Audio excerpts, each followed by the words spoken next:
بسم اللہ الرحمن الرحیم۔ ناظرین گرامی، جب یہ بات وفا کی ہوتی ہے تو مثال کتے کی دی جاتی ہے۔ اسی طرح حضرت حسن بصری رحمۃ اللہ علیہ فرماتے ہیں، کتے میں 10 صفات ایسی ہیں کہ اگر ان میں سے ایک صفت انسان میں پیدا ہو جائے تو وہ بزرگی تک پہنچ جاتا ہے۔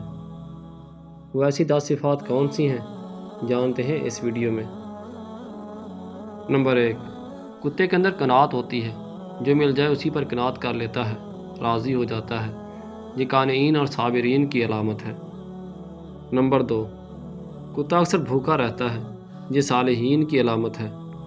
نمبر 3، کوئی دوسرا کتا اس پر زور کی وجہ سے غالب آ جائے تو یہ اپنی جگہ چھوڑ کر دوسری جگہ چلا جاتا ہے، یہ راضیین کی علامت ہے۔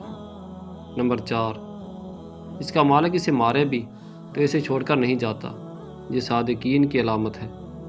نمبر 5، اگر اس کا مالک کھانا کھا رہا ہو تو باوجود قوت اور طاقت کے اسے کھانا نہیں چھینتا، دور سے بیٹھ کر ہی دیکھتا رہتا ہے، یہ مسکین کی علامت ہے۔ نمبر 6، جب مالک اپنے گھر میں ہو تو یہ دور جوتے کے پاس بیٹھ جاتا ہے، ادنا جگہ پر راضی ہو جاتا ہے، یہ متوفقین کی علامت ہے۔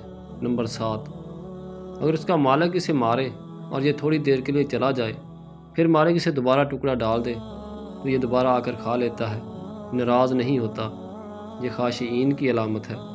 نمبر 8، دنیا میں رہنے کے لیے اس کا اپنا کوئی گھر نہیں ہوتا، یہ متوکلین کی علامت ہے۔ نمبر 9، رات کو یہ بہت کم سوتا ہے، یہ محبین کی علامت ہے۔ نمبر 10، جب یہ مرتا ہے تو اس کی اپنی کوئی میراث نہیں ہوتی، یہ زاہدین کی علامت ہے۔ دوستو، آج کے لیے اتنا ہی۔ اگر آپ کو ہماری یہ ویڈیو اچھی لگی ہو تو ویڈیو کو لائک کیجیے اور نئے آنے والے دوست ہمارے چینل طلحہ وائس آفیشیل کے ساتھ لگے بٹن بیل آئیکن کو پریس کر دیں تاکہ چینل پر ہر نئی آنے والی ویڈیو آپ تک بآسانی پہنچ سکے۔ شکریہ۔